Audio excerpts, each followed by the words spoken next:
Shalom aleihim, Bisem Yesua Hamasiah, salam sejahtera di dalam nama Tuhan Yesus Kristus. Bersama saya, Pendeta Henry Tandianta MPS. Kali ini akan membahas sebuah tema, membedah arti Bapa yang kekal. Saudara-saudara, Bapa yang kekal ini banyak disalahpahami, terutama oleh Tritunggal, ya. Tritunggal itu bahkan tidak tahu membedakan Bapa yang kekal dengan Bapa kiasan Yesus. Mereka nggak bisa membedakan, ya. Ya, pokoknya setiap ketemu Bapa itu ya Bapa kekal, Allah Bapa gitu ya. Dia tidak bisa membedakan Bapa yang kekal dengan Bapa kiasan Yesus. Mari kita become to be smart. Ayo kita jadi cerdas ya. Jadi orang Kristen jangan tidak bisa move on ya. Nanti pada mualaf semua itu ya. Orang-orang yang nggak bisa move on kan akhirnya banyak yang pada jadi mualaf itu ya. Karena mau pecah otaknya gara-gara membela Tritunggal ya. Tidak mau move on, tidak mau belajar Alkitab dengan benar. Anda bisa pecah otak loh. Ini istilah ya, pecah otakku rek gitu ya. Mikirin Tritunggal itu pecah otakku lah. Iya, wong barang nggak ada di Alkitab ya. Kamu disuruh mengimani ya pecah otakmu. Sementara dengan mudah ya.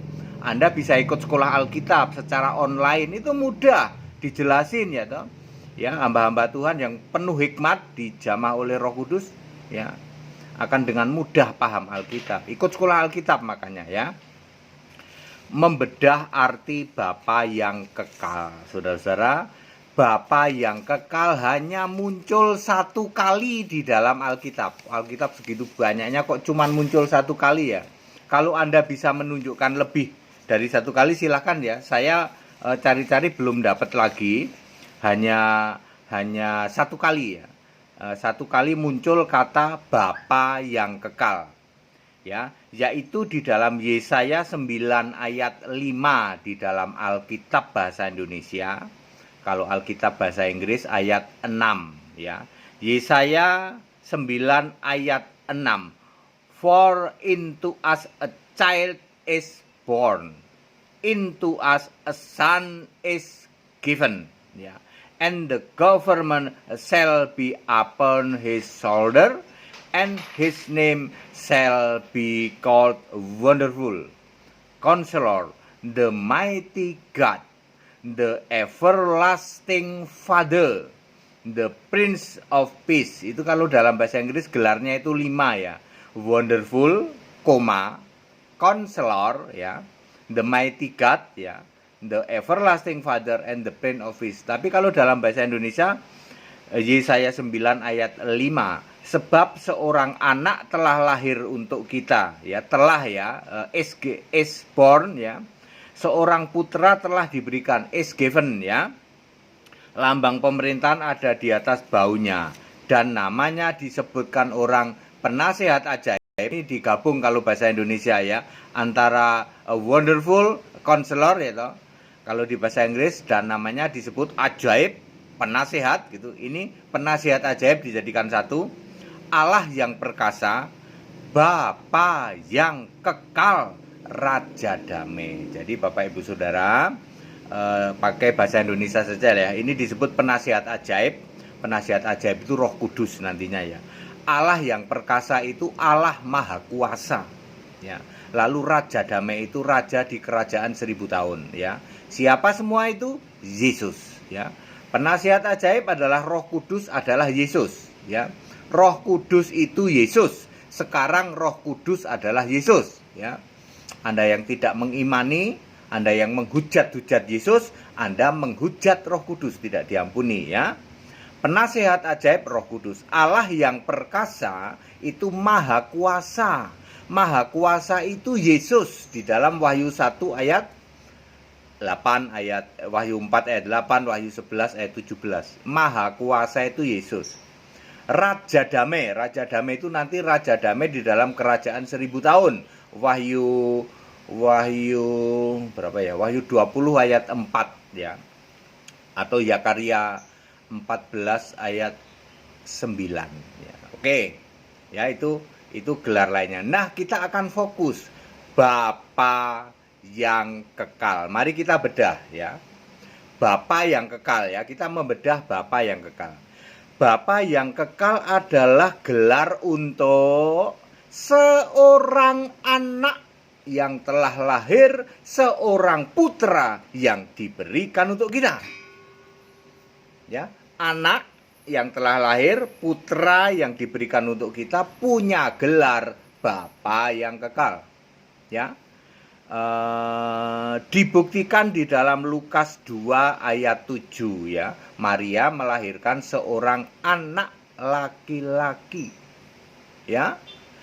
Jadi Bapa yang kekal adalah gelar untuk Yesus fisik laki-laki. Perhatikan baik-baik.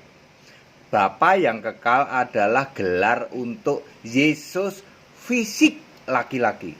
Gelar yang lain apa? Immanuel. Di mana tuh? Immanuel itu Matius 1 ayat 23. Kemudian anak Allah. Anak Allah itu Lukas 1 ayat 35. Anak manusia, itu juga ada anak manusia. Anak Allah, anak manusia, Immanuel, apalagi ya? Nanti juru selamat juga ya. Juru selamat Kristus, Tuhan gitu ya. Ada banyak gelar. Salah satu gelarnya adalah Bapa yang kekal. Catat baik-baik. Bapa yang kekal adalah gelar untuk Yesus fisik manusia. Nah, ini dia yang jarang dipahami ini ya. Karena ayat Alkitab menulis seorang anak yang telah lahir, seorang putra yang diberikan untuk kita, itu punya gelar ya, Bapa yang kekal. Nomor 2, Bapa yang kekal adalah Bapa yaitu Tuhan ya. Bapa yang kekal itu Bapa yaitu Tuhan huruf besar semua yang dibentuk jadi fisik manusia. Yesaya 63 ayat 16, Tuhan, Engkau sendiri Bapa kami. Jadi Bapa itu adalah Tuhan huruf besar semua. Lalu Tuhan huruf besar semua ini dibentuk menjadi manusia di dalam Yesaya 43 ayat 10 yang begini. Dibentuk menjadi manusia, Yesaya 43 ayat 10, sebelum aku tidak ada Allah dibentuk. Kan Tuhan huruf besar itu kan Allah ya. Bapa itu kan Allah ya. Tidak ada Allah dibentuk dan sesudah aku tidak akan ada lagi. Maksudnya Allah dibentuk itu hanya satu kali. Ingat, Tuhan huruf besar semua yang adalah Bapa dibentuk menjadi manusia yang bergelar Bapa kekal. Ngerti? Sampai sini clear, karena ini ayat Alkitab, Anda nggak bisa bantah. Bapa yang adalah Tuhan huruf besar semua, ya, Tuhan huruf besar semua, itu juga orang Israel juga mengatakan Bapa kami satu yaitu Allah. Itu maksudnya dari sini ya, ya dari sini orang Israel itu ya. Bapa kami satu yaitu Allah di dalam Yohanes 8 ayat berapa ya, 41 kalau tidak salah, antara 41, 40, 41, 42 gitu. Orang Israel kan ngomong Bapa kami satu yaitu Allah. Maksudnya ini ya, karena Tuhan huruf besar semua itu Allah dan Tuhan huruf besar semua itu disebut Bapa oleh orang Israel. Bapa ini dibentuk menjadi manusia, gelarnya Bapa kekal. Nah, sekarang ini titik paling kritis. Titik paling kritis ada di sini ya. Karena Yesus manusia itu bergelar Bapa kekal, betul? Betul. Lalu Yesus manusia ini menyembah kepada Allah. Ya kan Yesus itu manusia ya. Kalau manusia harus menyembah ke Allah dong, harus menyembah Allah. Karena Yesus adalah Bapa kekal, gelarnya Bapa kekal. Maka Yesus memakai Bapa, enggak pakai kekal, untuk kiasan dirinya sendiri sebagai Allah di surga. Kan Yesus itu Allah yang sedang jadi manusia, yang dibentuk tadi. Ya. Saya ulang, Bapa yang disembah Yesus. Yesus sujud doa pada Bapa. Yesus mengajarkan doa Bapa kami. Itu bukan Bapa kekal. Bapa kekal adalah diri Yesus sendiri. Yesus mengajarkan doa kepada Bapa yang kiasan dirinya Yesus. Clear? Ini sulit dipahami. Ya, sulit dipahami. Kalau Anda tidak dijamah Roh Kudus, nggak bisa paham. Tapi Anda tidak bisa melawan ayat Alkitab. Ya.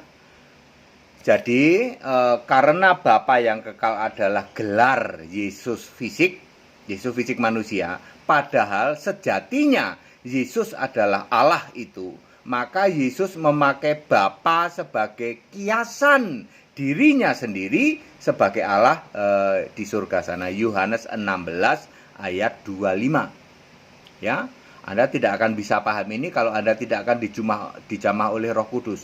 Bisa pecah Pak otakku belain Tritunggal, betul. Otak Anda akan pecah kalau Anda belain Tritunggal. Anda akan nabrak-nabrak ayat Alkitab begini, nungging-nungging tiap hari belain Tritunggal, pecah otakmu. Mendingan tunduk pada kebenaran Alkitab. Anda harus bersyukur ada pendeta Henry Tandianta, mungkin satu-satunya di antara 200.000 pendeta yang diizinkan dibuka. Tidak pernah ada yang bisa menjelaskan seperti ini dari 200.000 pendeta di Indonesia. Mesti bersyukur Anda. Ya, saya aja heran kok bisa ya.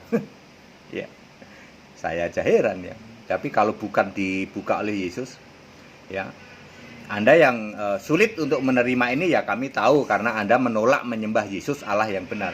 Sembahlah Yesus satu-satunya Allah, nanti mudah banget. Lalu yang keempat, karena Bapa yang kekal adalah gelar untuk Yesus manusia, maka ketika Yesus naik ke surga, di surga Yesus tidak memakai gelar Bapa yang kekal, sebab Yesus di surga bukan fisik lagi, tetapi roh. Nah, ini juga nggak dipahami oleh orang-orang Tritunggal. Karena Bapa kekal itu gelar untuk Yesus fisik manusia. Maka ketika Yesus naik ke surga, dia tidak memakai gelar Bapa kekal. Bener dong, kan Yesusnya sudah jadi roh. Wow, betul sekali ya.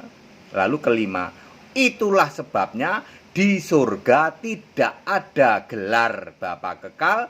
Yesus tidak memakai gelar Bapa kekal, tetapi Yesus memakai gelar Alfa Omega. Wahyu 21 ayat 6. Clear? Ya, sebelum naik ke surga misalnya di Pulau Patmos yang ditulis pakai huruf merah, Yesus sudah ngomong aku Alfa Omega. Itu Yesus ngomong bahwa dia Bapa kekal. Ya, Bapa kekal di surga tidak ada ya. Jadi jangan bingung Bapak Ibu Saudara, Bapa kekal tidak ada di surga ya. Yang ada sebutan Alfa Omega. Tapi Bapa kekal ini gelar waktu Yesus jadi manusia, termasuk gelar ketika dia masih 40 hari menampakkan diri. Yang masih ditulis pakai huruf merah pun Yesus juga sudah menyebut Alfa Omega. Yang pakai huruf hitam Wahyu 21 ayat 6 juga Alfa Omega. Jadi clear, 5 poin ini harus dipahami bahwa Bapa yang kekal adalah gelar Yesus saat Yesus jadi fisik manusia. Setelah naik ke surga, karena Yesus adalah roh, Yesus tidak memakai gelar Bapa yang kekal.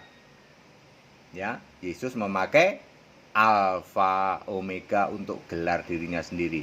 Anda tidak akan pernah dapat ya toh, ada gelar Bapa yang kekal di kitab Wahyu, nggak akan dapat ya toh.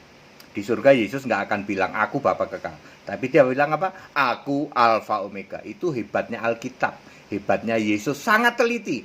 Kalau Yesus memakai gelar Bapa kekal, orang Tritunggal sorak-sore. Orang Tritunggal itu kan mampet, nggak bisa bedain Bapa yang kiasan Yesus dengan Bapa kekal. Hantem kromo aja dia, kasihan Pak Kromo ya, dihantemin melulu sama orang Tritunggal. Tritunggal itu modelnya hantem kromo ya.